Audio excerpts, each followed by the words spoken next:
ನಮಸ್ಕಾರ. ಆಧ್ಯಾತ್ಮಿಕ ಸ್ತೋತ್ರಗಳಿಗೆ ನಮಸ್ಕಾರಗಳು. ಭಗವದ್ಗೀತಾ ಸಾರ ಅಧ್ಯಾಯ 1. ಕುರುಕ್ಷೇತ್ರದ ರಣರಂಗದಲ್ಲಿ ಸೇನಾವಲೋಕನ ಎಂಬ ಅಧ್ಯಾಯವನ್ನು ಪ್ರಾರಂಭಿಸೋಣ. ಶ್ಲೋಕ 39. ಕುಲಕ್ಷಯೇ ಪ್ರಣಶಂತಿ ಕುಲಧರ್ಮ ಸನಾತನಃ ಧರ್ಮೇ ನಷ್ಟೇ ಕುಲಂ ಕೃಷ್ಣಮಧರ್ಮೋ ವಿಭವತ್ಯುತ. ಕುಲಕ್ಷಯೇ ಪ್ರಣಶ್ಯಂತಿ ಕುಲಧರ್ಮ ಸನಾತನಃ ಧರ್ಮೇ ನಷ್ಟೇ ಕುಲಂ ಕೃಷ್ಣಮಧರ್ಮೋ ವಿಭವತ್ಯುತ. ಶ್ಲೋಕ 40. ಅಧರ್ಮಾಭಿಭವಾತ್ ಕೃಷ್ಣ ಪ್ರದುಷ್ಯಂತೆ ಕುಲಸ್ತ್ರೀಯಂ ಸ್ತ್ರೀಷು ದುಷ್ಣಾಸು ವಾರ್ಷ್ಣೇಯ ಜಾಯತೆ ವರ್ಣಸಂಕರ.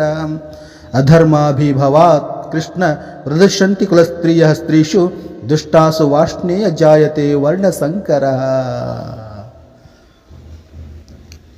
ಏನು ಹೇಳ್ತಾ ಇದ್ರೆ ಅನುವಾದ: ಕುಲಕ್ಷಯವಾದರೆ ಸನಾತನವಾದ ಕುಲಧರ್ಮವು ನಾಶವಾಗುತ್ತದೆ.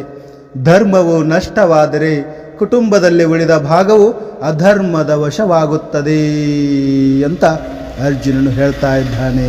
ಹೀಗೆ ಹೇಳ್ತಾ ಮುಂದೆ ಹೇಳ್ತಾ ಇದ್ದಾನೆ, ಹೇ ಕೃಷ್ಣ, ಕುಟುಂಬದಲ್ಲಿ ಅಧರ್ಮವು ಪ್ರಧಾನವಾದಾಗ ಕುಲಸ್ತ್ರೀಯರು ನೀತಿಭ್ರಷ್ಟರಾಗುತ್ತಾರೆ.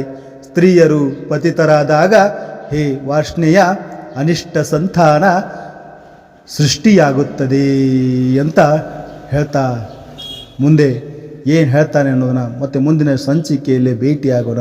ನಮಸ್ಕಾರಗಳು, ಧನ್ಯವಾದಗಳು.